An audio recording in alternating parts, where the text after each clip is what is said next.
Tô aqui com a minha convidada e ontem, quando ela me contou um pouquinho da história dela, a primeira coisa que eu falei foi: vamos orar. Vamos orar para não ter nenhum impedimento, né? Porque a história é muito forte. E quando eu escutei a história dela, eu falei assim: isso aqui é uma aula. Muitas pessoas vão ser edificadas, muitas pessoas vão aprender, muitas pessoas precisam ouvir a respeito. E na hora eu temi. Eu falei para ela: vamos orar para não ter nenhum impedimento. E hoje simplesmente não temos energia, né? Eu até pensei em remarcar, mas eu falei: vamos usar a bateria da câmera, a bateria do notebook. Tá até um pouquinho escuro, mas assim, nós vamos aqui, né, gravar, e em nome de Jesus vai dar certo. Mas vamos lá, gente. Estou aqui com a minha convidada, a missionária Ariane, já vou apresentá-la para vocês. Mulher de Deus, bênção. Uma mulher que era incrédula em muitas coisas, e sabe aquele negócio? Deus falou assim: vou permitir você passar, sentir, para você ver quem eu sou e como, né, que realmente acontece no mundo espiritual. Então você que é incrédulo para muitas coisas do mundo espiritual, conhece alguém, você vai agora, né, ter uma outra visão do que é, né, realmente o mundo espiritual. Então, você que precisa dos olhos abertos, uma nova visão, fique conosco até o final. Seja bem-vinda, missionária Ariane. Ariane, eu até esqueci. Ariane Nogueira. Nogueira. Obrigada. Primeira vez no nosso podcast, né? E no Culto na Roça você já veio outras vezes. Já vi umas 4 vezes já. Que bênção. E conta pra gente quem que é a missionária Ariane? Eu sou uma mulher, assim, com cara de menina. Eu aprendi a servir esse Deus maravilhoso na lida mesmo. Colocando a mão no arado, sem querer. Que eu não... Na época que eu... Ai, Já ficou nervosa? Calma, nós já tá sob pressão aqui da bateria acabar. Então, eu sou uma mulher hoje, uma serva de Deus, né? Que aprendeu a servir a Deus ali na luta. Porque na época que eu conheci o Senhor, que Ele me resgatou do mundo, eu não cria, não gostava de crente de jeito nenhum. Não acreditava em obras feitas por outras religiões. E Deus me permitiu viver e ver pessoalmente aquilo para que eu possa buscar o Senhor, né? E hoje eu sou uma levita, uma adoradora do Senhor, porque eu aprendi a servir ao Senhor, porque o Senhor é bom demais. Glória a Deus. Eu estou muito feliz com o que Deus está fazendo na nossa vida hoje. Porque desde o começo, Deus ele fez promessas, mas é tudo no tempo de Deus, né?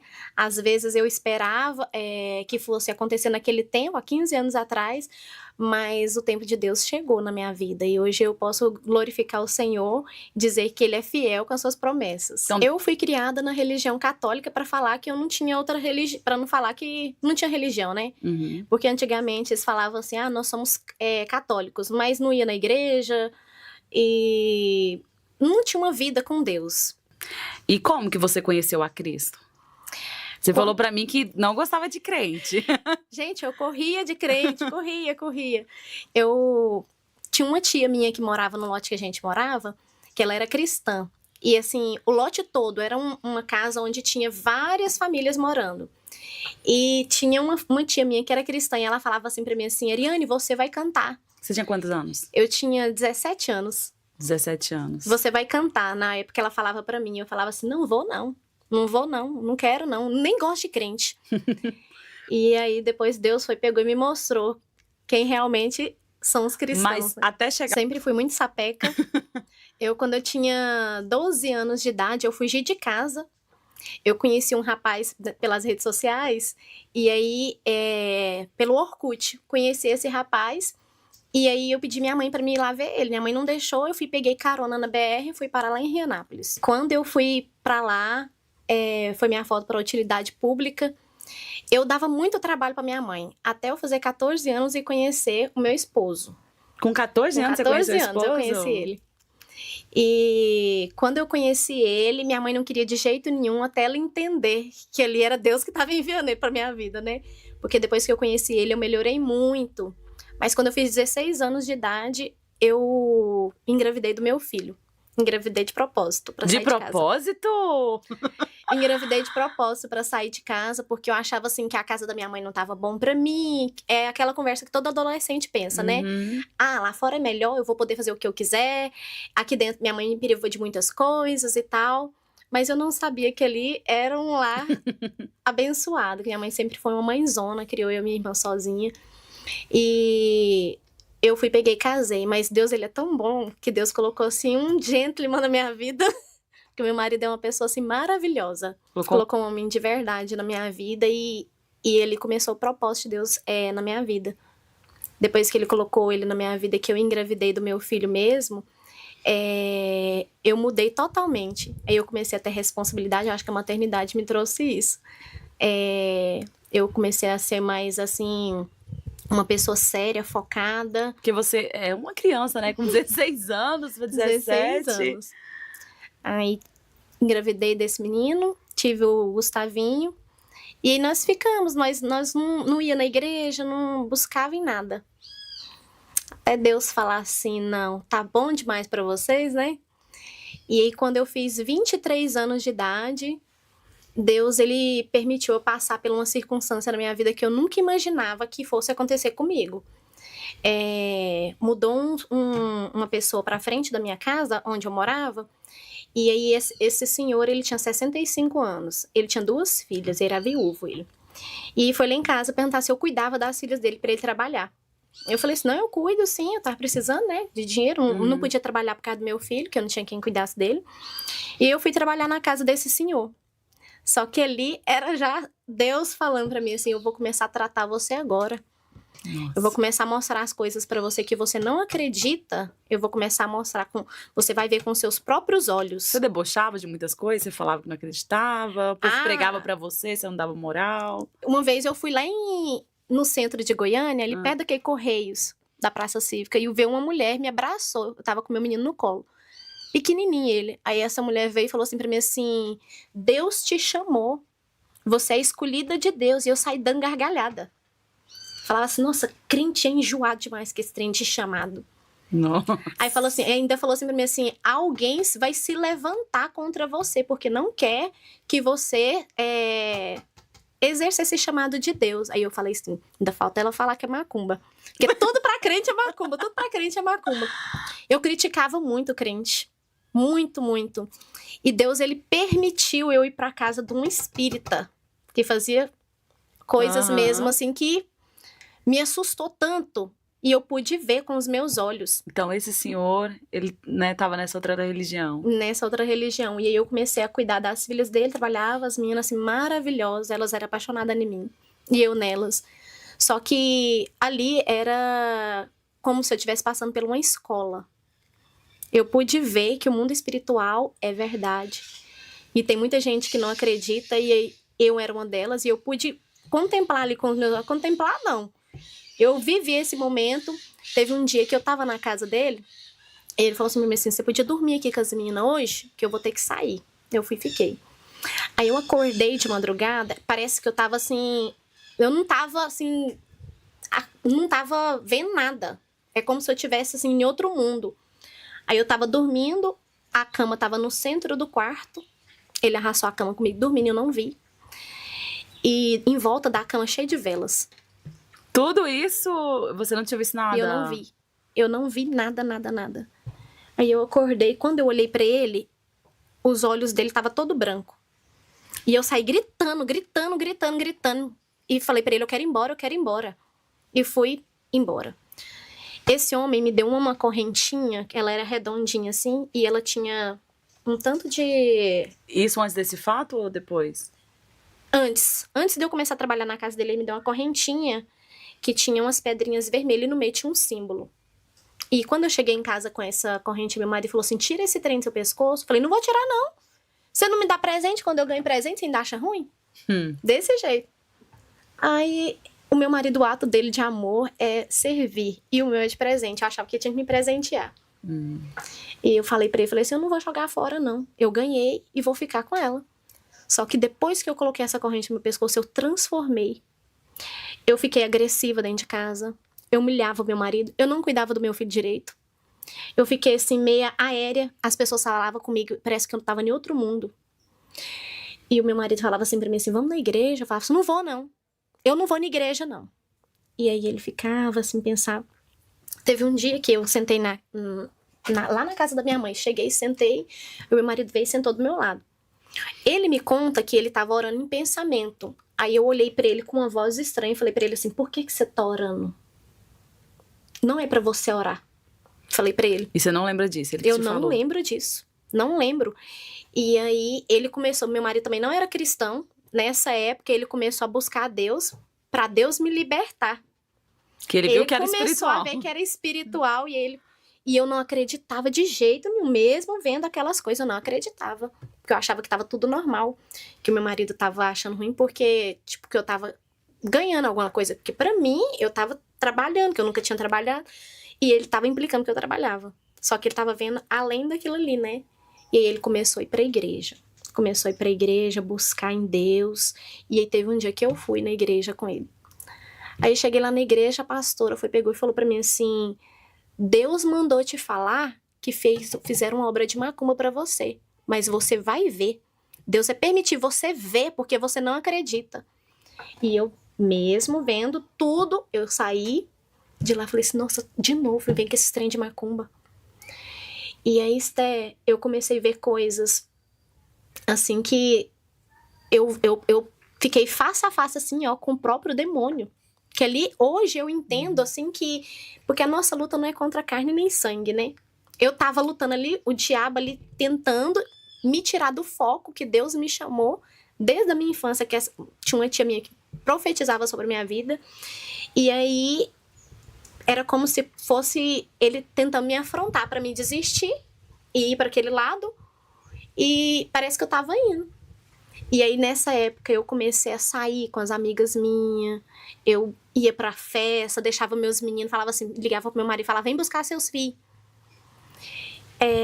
E saía pras festas. Eu nunca fui de beber. Nunca fui de beber. Mas eu saía com as colegas minhas, ia pra farra. E esse senhor me dava dinheiro assim, ele me comprava. Ele me dava muito dinheiro. E aí meu marido começou a ficar assim desmotivado e ele veio reclamar comigo. Aí eu falei pra ele, se você tá achando ruim, vai embora. É só você ir embora, que eu não quero mais nada com você. Você não serve pra mim mais. Porque eu tava achando ali que eu tava assim no auge. Tô assim, eu tenho dinheiro, eu tenho tudo que eu quero, eu faço o que eu quero, ninguém fala nada, né? Eu tava me destruindo. Eu tava perdendo um bem mais precioso que Deus tinha me dado, que era minha família. E aí meu marido saiu de casa. Ele mudou pro Senador Canedo. E aí meu marido começou a ir no monte orar. Meu cunhado apresentou pra ele um pessoal de uma igreja. E esses irmãos iam com ele todos os dias pro monte. Ele disse que quando era o horário dele ir pro monte, parece que era algo assim que dava um cansaço nele. Dava sono, dava cansaço, chovia. E ele ia, do mesmo jeito. E aí eu lá.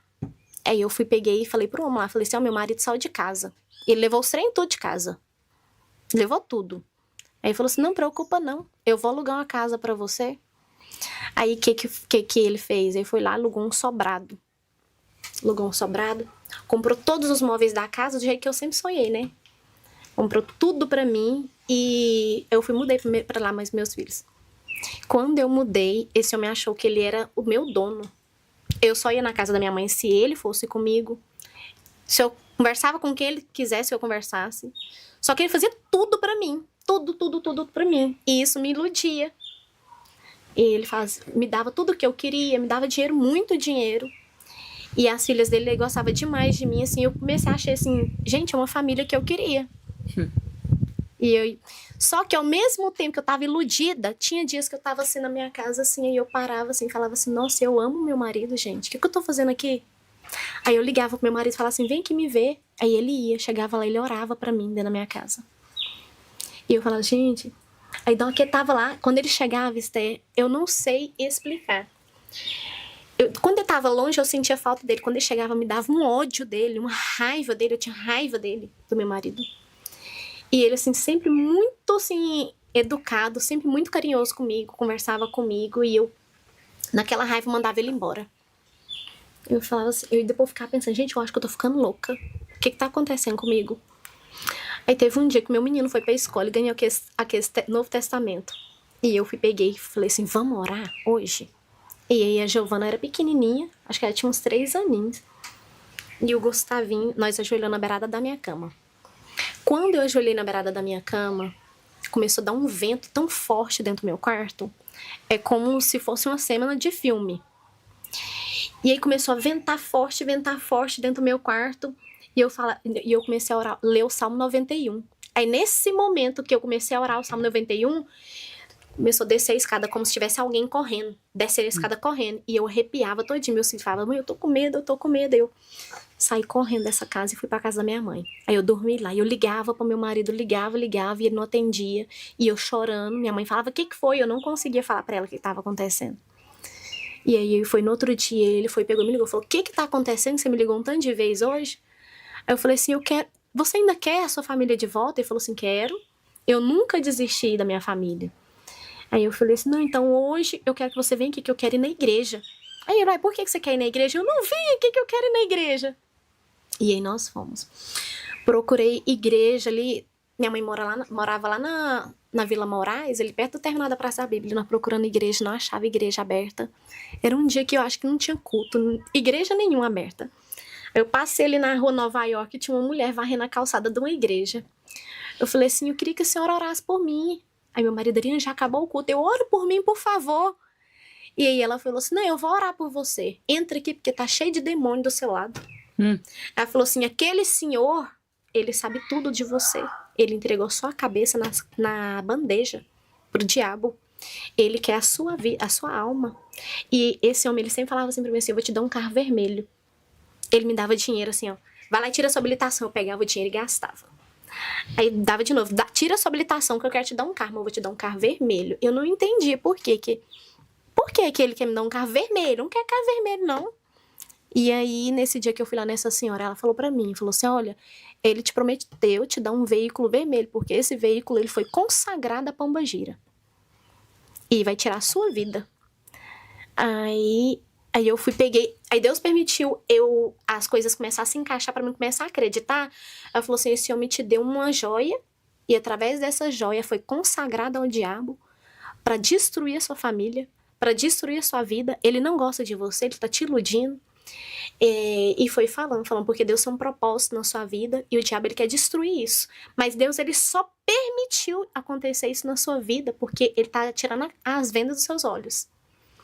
Aí eu fiquei assim, aí meu celular tava desligado dentro da minha bolsa. Ela falou assim, liga seu celular agora, que ele vai estar te ligando. Aí quando eu liguei meu celular, ele tava me ligando, já tinha mais de 20 chamadas no celular. Ligando, aí ela falou assim, atende ele, fala que você tá na casa do Senhor. Aí eu atendi, ele tava furioso, falando assim, que eu nem falei onde eu tava, ele só falou assim pra mim assim, o que você tá fazendo com esse cara? Aí eu falei, que cara? Ele falou assim, pra que você tá com esse cara? Eu falei que eu não queria que você visse ele. Aí eu falei assim, não, eu vim na igreja. Aí ele pegou e desligou na minha cara. Aí ela falou assim, ele tá furioso. Ele vai ser destruído agora, porque tudo que ele fez foi por permissão de Deus. Mas Deus vai começar a trabalhar na sua vida a partir de agora. E ela falou pra mim, falou assim, você é uma levita, seu esposo é pastor, vocês são um casal que vão ser levantados na vida de casais. Por isso que Deus permitiu acontecer isso com vocês.